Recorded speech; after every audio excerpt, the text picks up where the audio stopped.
Ottawa is a city located at the confluence of the navigable Illinois River and Fox River in LaSalle County, Illinois, United States. The Illinois River is a conduit for river barges and connects Lake Michigan at Chicago to the Mississippi River, and North America's 25,000-mile river system. The population estimate was 18,562 as of 2013.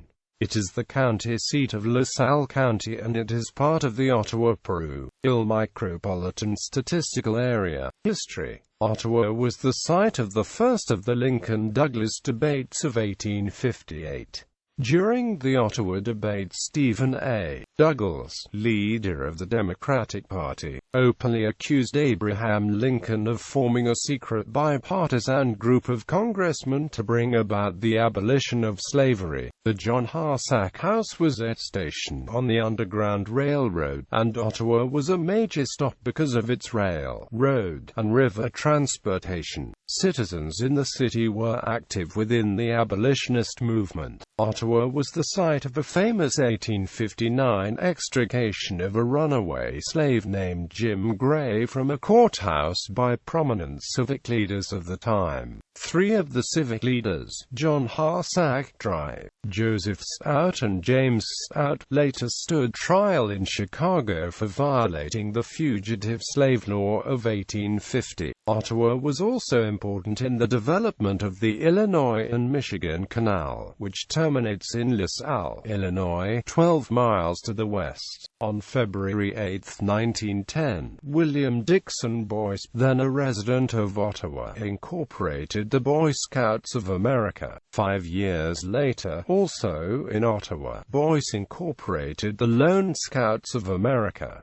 Boyce is buried in Ottawa Avenue Cemetery. The Ottawa Scouting Museum on Canal Street opened to the public on December 6, 1997. The museum features the history of Boy Scouting, Girls Scouting and campfire. In 1922, the Radium Dial Company moved from Peru, Illinois to a former high school building in Ottawa. The company employed hundreds of young women who painted watch dials using a paint called Luna for watchmaker West clocks. RDC went out of business in 1936, 2 years after the company's president, Joseph Kelly Sr., left to start a competing company, Luminous Processes Inc., a few blocks away. Geography. According to the 2010 census, Ottawa has a total area of 12.799 square miles, of which 12 square miles is land and 0.799 square miles is water. Industry. Because of numerous silica sand deposits, Ottawa has been a major sand and glass center for more than 100 years. Transportation of the sand is facilitated by the navigable Illinois River and the Illinois Railway Ottawa Line. One of its largest employers is Pilkington Glass Works,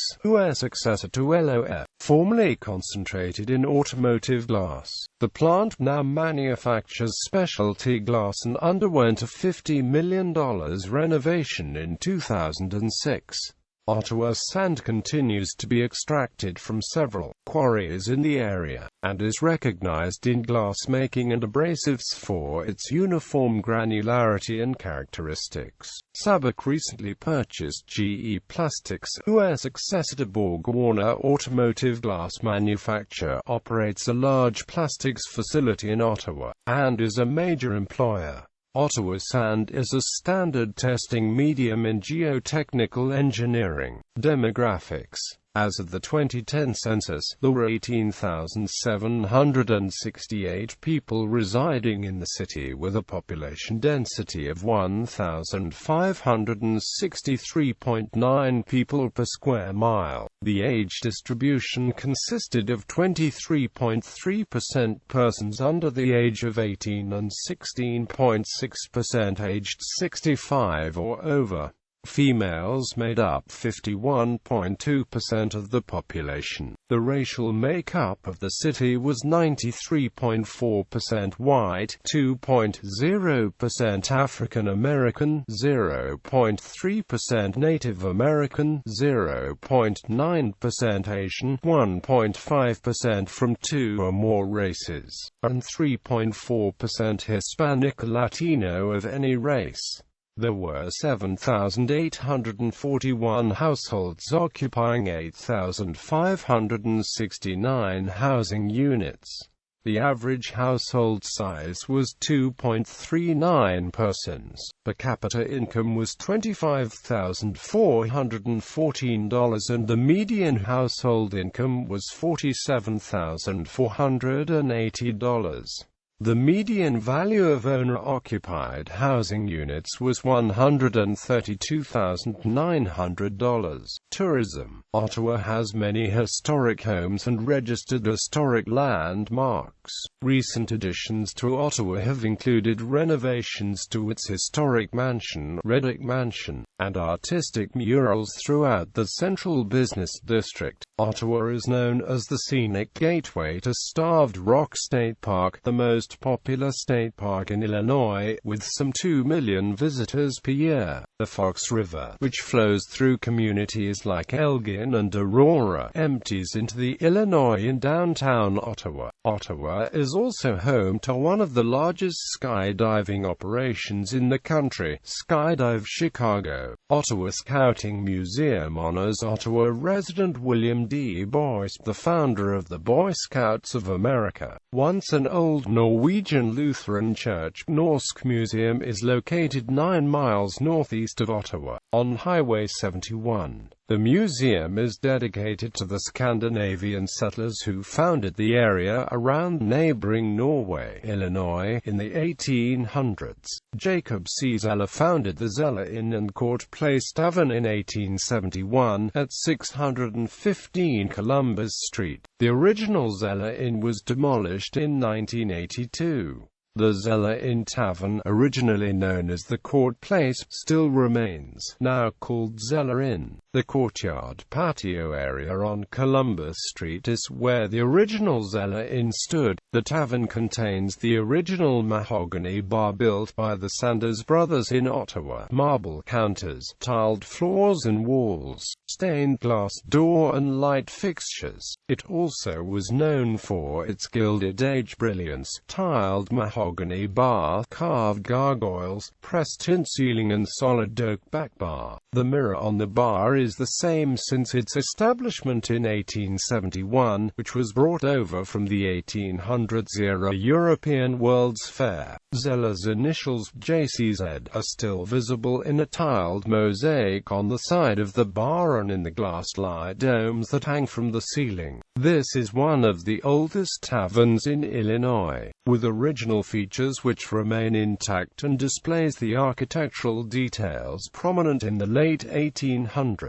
Media. Ottawa was served by 2 local newspapers. The older of the two, The Times, formed in 2005 when the Streeter Times Press merged with the Daily Times based in Ottawa. The second was a weekly newspaper called Ottawa Delivered. Ottawa is also served by the News Tribune of LaSalle, Illinois.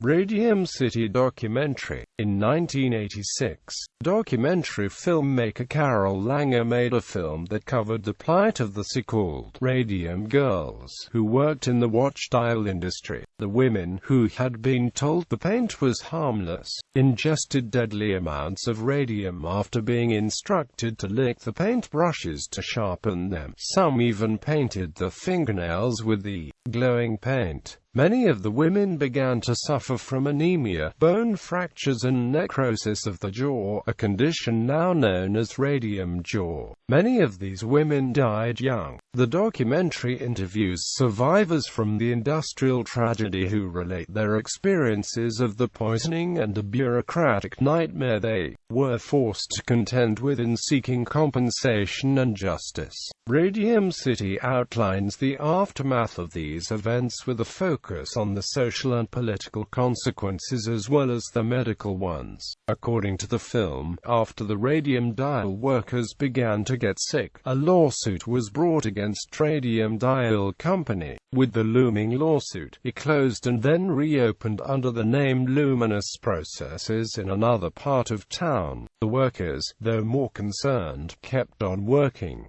The film shows the dismantling of the high school where the Radium Dial Company was housed. The building materials were eventually turned into landfill. The U.S. Environmental Protection Agency began removing contaminated material in 1986.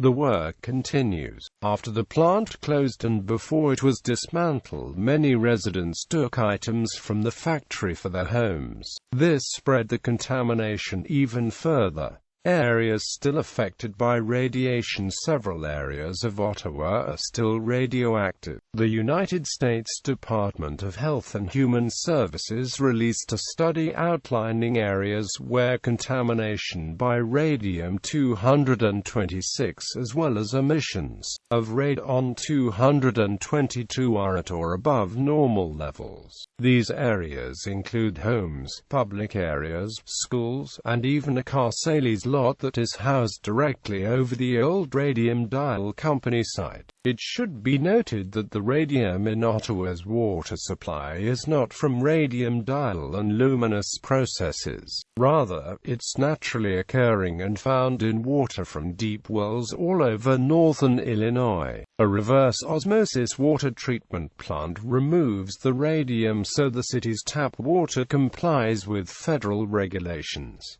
Notable people